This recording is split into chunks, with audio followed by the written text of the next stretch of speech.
5월 하순 25일에서 28일 방일 직후에 한국을 들러달라, 일본을 방문한 뒤에 잠깐이라도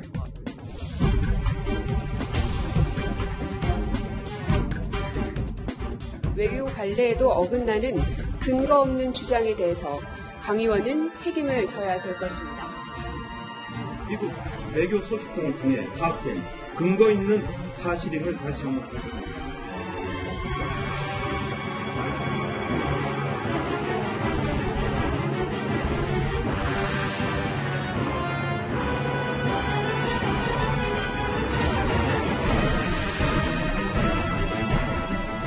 국민의 알 권리 차원에서 밝힌 내용을 가지고 공무원과 야당의 입에 재갈을 물릴 준비를 합니다.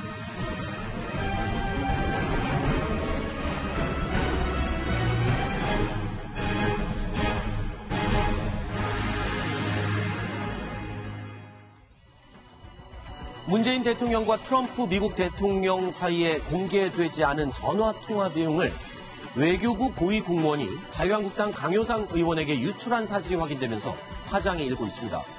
외교적 논란은 물론이고요. 기밀 유출에 대한 법적 문제로도 이어질 것으로 보입니다. 트럼프 대통령이 5월 하순에 일본을 방문한 뒤에 잠깐이라도 한국을 방문해달라, 한국을 들러달라 이렇게 제안을 했다고 합니다. 대북 메시지 발신 차원에서도 필요하다, 이렇게 다시 한번 트럼프 대통령을 설득을 했다고 합니다. 지금 들으신 내용은 지난 9일에 있었던 강효상 자유한국당 의원의 기자회견장 내용이었습니다. 발표 내용이었습니다. 한미 정상의 통화 내용을 공개했는데 당시에 청와대나 백악관이 밝히지 않았던 내용이 공개가 돼서 지금 논란이 된 핵심이 된 거죠. 그렇죠. 당시 이제 어떤 얘기가 많았었냐면 트럼프 대통령이 5월 말에 일본을 국빈 방문하는데 우리나라 오지 않는 거였죠. 당시만 하더라도. 네, 원래는 올 계획이 없었던 상황이었죠. 그리고 실제 지금 또 6월 말에 오기로 했기 때문에 지금 없는 거죠. 계획 자체가. 네. 그러다 보니까 이제 외교가에서는 자꾸 미국과 일본을 가까워지는데 한국과 미국은 자꾸 멀어지는 거 아니냐 이런 우려가 많이 나왔습니다. 네. 아마 그런 것 때문이었는지 문재인 대통령이 아마 다시 통화를 하면서 그럼 5월 말에 일본을 오면서 잠깐이라도 한국에 들려달라 이렇게 얘기를 했던 것 같습니다. 그런데 그것은 당시 청와대든 백악관이든 양쪽 다 브리핑을 하지 않았던 내용이죠. 그렇죠. 그것을 지금 강효상 의원이 공개를 하면서 지금 파문이 일고 있는 겁니다. 네. 아니 그런데 조수진 부장. 네. 이 강효상 의원이 저 내용을 9일날 공개하자마자 다음 날 청와대가 아주 강력하게 사실 무근이다라고 입장을 밝혔잖아요. 네, 그렇습니다. 그러니까 근거 없는 주장이다. 네. 이렇게까지 이야기를 했거든요. 네. 그래서 여기에 대해서 강효상 의원이 근거 있는 사실임을 다시 한번 밝힌다. 네. 이렇게까지 이야기를 했어요.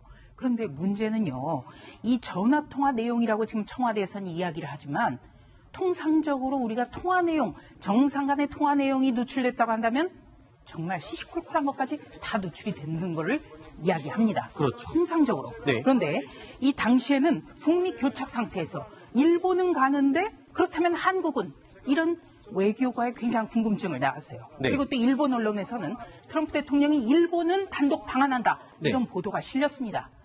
그렇다면 아마 강효상 의원이 아니라 저부터 기자로서도 굉장히 궁금했거든요. 네. 그런데 강효상 의원이 자신이 취재를 해보니까 우리나라를 그 통화관에 이런 이야기가 있었다. 일부를 이야기를 한 거예요. 네. 그런데 문제는 고민정 청와대 대변인이 사실 무근이라고 이야기를 했다는 것. 그리고 오늘 이 내용, 통화 내용을 조사했다는 겁니다. 네. 근거가 없다면 조사를 왜 했죠? 아하. 이 부분도 논란이죠. 아니 그런데 김태우 변호사님. 네.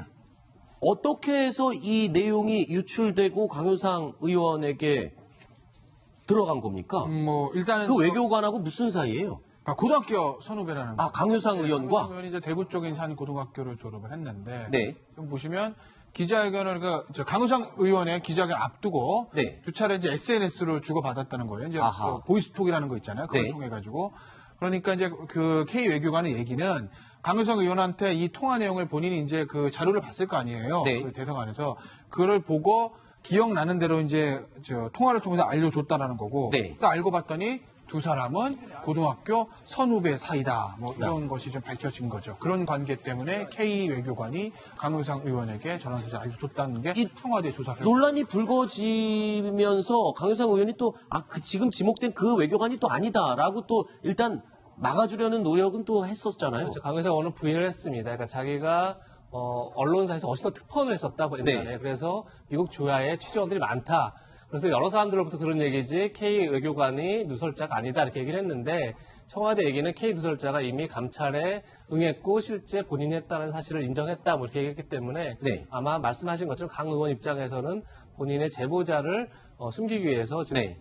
다른 얘기를 하는 게 아닌가 싶습니다. 사실 강효상 의원도 기자 출신이잖아요. 신문 기자 출신이고 어떻게 보면은 기자들이 취재할 때 취재원이라고 하죠. 그렇죠. 정보원, 취재원들을 가지고 취재를 하는데 이거를 취재를 하고 참고만 했으면은 모르겠습니다. 근데 이걸 공개하면서 지금 문제가 된 거잖아요. 그런데 기자 입장에서는 알았으면 기사를 쓰죠. 그렇죠. 그때 당시에 가장 첨예한 게 그러면 이 국면에서 트럼프 대통령은 한국을 오느냐? 네. 온다면 단독 방한이 가능하느냐? 아하. 이거는 외교가에서 굉장히 궁금해한 사안이었습니다. 네. 아니 그런데 또 논란이 되는 얘기가 있습니다. K씨, 이 고위 공무원 외교관 K씨의 기밀 유출 의혹이요. 이번이 처음이 아니었다는 겁니다. 자, 감찰 조사를 해보니까 지난 3월 정의용 안보실장이 볼턴 미국 국가안보보좌관을 만나기 위해서 접촉을 했던 사실도 바로 이 외교관이 유출을 한 것이었다. 그리고 또 그 정보를 받은 사람도 역시 강효상 의원이었습니다. 최근에 정의용 안보실장이 볼튼 안보보좌관에게 전화를 해서 미국을 방문하겠다고 했는데 거절당했다는 얘기가 있습니다. 사실입니까? 네, 그런 얘기 못 들었습니다. 확인을 해보십시오. 사이가 나빠지고 있습니다. 강경화 장관과 폼페오 장관의 사이도 안 좋다고 들었습니다. 정의용 실장의 전화는 볼튼은 요즘은 아예 잘 받지도 않는다고 합니다. 지난달 워싱턴에서 열렸던 한미 정상회담 직후에도 이 문 대통령이 트럼프 대통령 방한 요청 뭐 이런 관련 말들도 강 의원에게 전달됐다. 뭐 이런 의혹까지 지금 포함이 다 되고 있잖아요. 그러니까 이것이 이제 K못이라고 하는 취재원을 통해서 알게 된 정보든 대북 이슈는 우리 국민 여론이 상당히 민감한 내용이거든요. 네. 그만큼 정확하게 전달되는 것이 중요한데 네. 지금 형식 따로 내용 따로 네. 내용을 가만히 보면 우리 대미 외교상 미국 대통령이 한국을 방문한 건 중요한 것이거든요. 네. 또 요청을 할 수 있는 것이죠. 근데 그 내용들을 굳이 감출 내용이었는가? 네. 이것이 하나 있는 것이고 또 하나는 대신에 미국 조야를 통해서 이 정보를 입수했던 거는 뭔가 한미 관계에 이런 정보가 시시되지 않고 노출된다고 그러면 이건 뭔가 또 문제가 있는 것이거든요. 그렇죠. 그러니까 이런 일련의 관계들을 보면 왜 내용들이 정확하게 전달되지 않는 것은 신뢰의 문제인 것이고 이런 한미 간의 내밀한 내용들이 밖으로 드러나는 것도 사실상 문제가 아하. 있는 것이죠. 그렇죠. 자, 이렇게 한미 정상 간의 통화 내용이 외부로 유출된 것으로 이제 드러나면서 청와대 입장도 아주 곤란해졌습니다. 강효상 의원의 주장이 결국 사실에 근거한 것이 아니냐라는 논란이 불거질 수도 있기 때문이죠. 한국당에서는요, 이른바 구걸 외교라는 표현까지 쓰면서 공세에 나섰습니다. 한마디로 구걸 외교, 국민 기만의 민낯이 들키자 이제 공무원에게만 책임을 씌워가는 모양이 아닌가. 트럼프 대통령 방일 일정에 어떻게든 이제 끼워 넣기 하다가 이제 한미 동맹이 파탄난 것을 이렇게 포장하기 위해서 이 노력을 한 것 같습니다. 트럼프 대통령과 어떻게든지 한번 악수 한 장 사진 보여주려고 했던 것 아닌가 이런 생각을 합니다. 조수진 부장, 네. 청와대 입장에서는 근거 없는 내용이다, 사실이 아니다라고 강력하게 부인을 했는데 지금 외교관이 유출한 것을 시인한 것으로 지금 밝혀지면서 뭔가 스텝이 꼬인 것 같아요. 청와대가 지금 굉장히 곤혹스럽습니다. 그렇죠. 근거 없다고 그랬는데 지금 유출된 게 들어갔어요. 그러니까 사실 무근이라고 반박을 했는데 유출자를 색출했다. 네. 이렇다면 결국 사실 무근이라는 거 반박 자체가 또 잘못된 거죠. 이상하게 되는 거죠. 네. 그러니까 지금 갈수록 청와대가 굉장히 곤혹스러운 상황인데요. 더 심각한 문제는 이 청와대가 불편한 보도, 여기에 대해서 제보자를 이른바 색출하는 방식입니다. 제가 깜짝 놀란 게요. 어떻게 색출했죠? 강효상 의원과 K씨 네. 보이스톡을 했습니다. 네. 제가 검사들에게 오늘 통화를 해봤어요. 네. 보이스톡 수사 검사들도 어렵다는 겁니다. 아하. 네. 통화 내역 조회가 아닌 거죠. 그렇죠. 보이스톡 내용 한 사실을 확인했다. 청와대 감찰이라는 건 수사기관이 아니거든요. 네. 지금 청와대 감찰이 굉장히 지금 논란이 작년부터 되고 있는데 그렇죠. 좀 작년 수준을 11월부터 지금 넘는다. 외교부가 네. 지금 이 제보자 색출 때문에 외교부 간부들의 휴대전화를 압수수색 거의 해서 네. 들여다본 게 지금 15차례가 넘어요. 그렇죠. 제가 따져보니까. 네. 그런데 이번에는 보이스톡 문제까지도 정확하게 짚었다는 거죠. 네. 청와대 감찰은 수사기관이 아니라는 겁니다. 그리고 포렌식 입법이라는 건 범죄인에게 하는 검찰, 경찰 수사입니다. 알겠습니다. 자, 한미 정상들 간의 통화 내용 공개 파장은 점점 강효상 의원과 청와대 간의 싸움으로 번지고 있는 모양새입니다. 논란의 중심에 선 강효상 의원은요, 이번 사태를 두고 법적 대응 등 강력한 대응에 나서겠다는 청와대를 향해 야당 의원에 대한 탄압이다라고 주장했습니다. 국민의 알 권리 차원에서 밝힌 내용을 가지고 담당 외교 공무원의 핸드폰을 압수해서 조사한다는 것은 21세기 민주정부 대명천지에 가당키나 하는 것인지, 청와대 공무원 감찰은 그렇지 않아도 지금 흔들리고 있는 공직 사회에 대해서 겁박을 하고 공무원과 야당의 입에 재갈을 물리려고 하는 것입니다. 청와대는 정상 간 통화 내용이 3급 기밀에 해당하기 때문에 이를 유출한 고위 외교관에 대한 강력 처벌을 예고했고요. 또 강 의원에 대해서도 법적 대응을 검토하고 있다라고 지금 밝혔죠.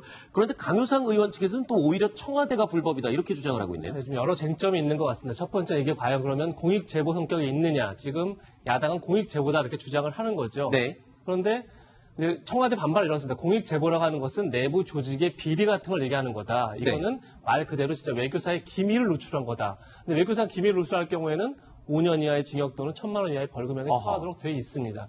실제 그럼 외교 기밀일 수 있습니다. 근데 또 문제는 그럼 이게 기밀 유출 되려고 그러면 문건을 그대로 유출했다면 정말 명백한 기밀 유출일 수 있겠죠. 네. 대화록을 다 작성한 것을 그대로 유출했다면. 근데 지금 나온 걸 봐서는 꼭 그런 것 같지는 않습니다. 기록을 지금도 보고 본인도 말로 보고 전달하는 그냥 생각나는 걸 얘기했다는 건데, 그럼 그렇다면 과연 기밀을 줄 수 있느냐 문제 하나 있는 거고, 또 하나는 사실 민감한 문제가 더 많을 수도 있죠. 그 대화 중에 그렇죠. 예를 들면 김정일과 관련된 얘기, 김정은에 대해서 어떤 평가할 수도 있고 이렇지 않습니까? 근데 그런 것보다는 그야말로 이제 대통령이 아까 얘기한 것처럼 이제 미일 관계는 좁죠 좋아지는데 한일 관계 나빠지는 거 아니냐, 아니 한국과 미국 관계 나빠지는 거 아니냐, 이런 우려 속에서 어떤 하나의 방안하는 포인트만을 잡아서 얘기했기 때문에 그걸 기밀 누설을 볼 수 있느냐, 이런 포인트도 있을 수 있고요. 지금 또 하나의 강효상 의원이 지적하는 것은 청와대 감찰 방식인데, 아까 잠깐 얘기했지만 예전 같은 거 지금 검찰이 압수 영장을 받아서 실질적으로 핸드폰 압수해서 포렌식을 했다고 그러면 문제가 안 되지만, 지금 감찰 방식은 개인에게 공직자이기 때문에 개인에게 감찰에 응할 것이냐 아니면 수사 의뢰를 할 것이냐 이렇게 요구를 하고 있습니다. 강제로 뺏은 건 아닐 거 아니에요. 당연히 뺏은 건 아니에요. 본인이 동의를 했죠. 하지만 감찰이라는 그 분위기 속에서 동의하지 않을 수 없는 상황이 온 거죠. 근데 동의하지 않을 수 없는 상황에서 낸 핸드폰을 다 포렌식으로 완전히 싹 다 뒤졌다면 그것이 과연 합법적인 감찰이냐, 이런 논란이 또 하나 제기될 수 있는 거죠. 아까 조수진 부장이 그렇게 얘기했어요. 지금 근거 없는 사실이라고 얘기를 했던 청와대 해명 자체도 지금 앞뒤가 안 맞는 상황이 됐다라고 하는데, 청와대가 다시 또 입장을 밝혔어요. 그러니까 한국당의 주장에 대해서 앞서 밝혔던 사실 무근이다라는 입장도 여전히 유효하다, 그렇게 얘기했거든요. 더 말이 안 되는 거죠. 네, 사실 무근이라고 하면서 이 제보자를 색출을 했고요. 또 이 제보자가 건네준 거는 사실에 맞았지 않습니까? 전혀 앞뒤가 안 맞는 거죠. 지금 이재명 차장도 얘기를 했는데, 우선 기밀인가의 문제입니다. 자, 지금 미국 백악관에서 기밀 누출이라고 한 사례를 제가 찾아봤어요. 이런 경우에는 트럼프 대통령 취임 직후에 멕시코 정상 그리고 호주 정상과의 통화 내용이 그대로 담긴 녹취록이 워싱턴 포스트의 통째로 보도가 됐을 때 이게 기밀 누출이에요. 그리고 내용 자체가 아예 통째로, 서류 그렇죠. 자체로. 녹취록 전체가 전문 보도가 됐습니다. 그리고 또 한 가지는요. 이게 2016년 기사입니다. 그때 당시에 이석수 감찰관과 우병우 수석의 통화 내용이 한 언론에 보도가 됐습니다. 네. 그때 박근혜 청와대에서는 국기문란이다 이러면서 색출하겠다고 얘기를 했어요. 네. 그때 전 언론, 지금의 진보 진영의 언론이라는 데에서도 뭐라고 했습니까? 이게 어떻게 국기문란이냐, 양심적 공익이지. 아하. 그러면서 이거는 청와대의 그 태도부터 고쳐라 이렇게 얘기를 했었습니다. 네. 네. 자, 한국당은요, 강효상 의원의 기밀 누설 파동에 곤혹스러워 하면서도 해당 사건을 공무원 탄압, 그리고 청와대 거짓 해명 논란으로 규정해서 대응해 나갈 것으로 보입니다. 죄의 성립 여부를 떠나서 지금 저는 제일 먼저 봐야 될 거는 청와대가 거짓말을 하지 않았습니까? 우리는 청와대가 거짓말한 부분에 대한 청와대의 명백한 사과와 그리고 해명이 있어야 된다고 생각을 하고요.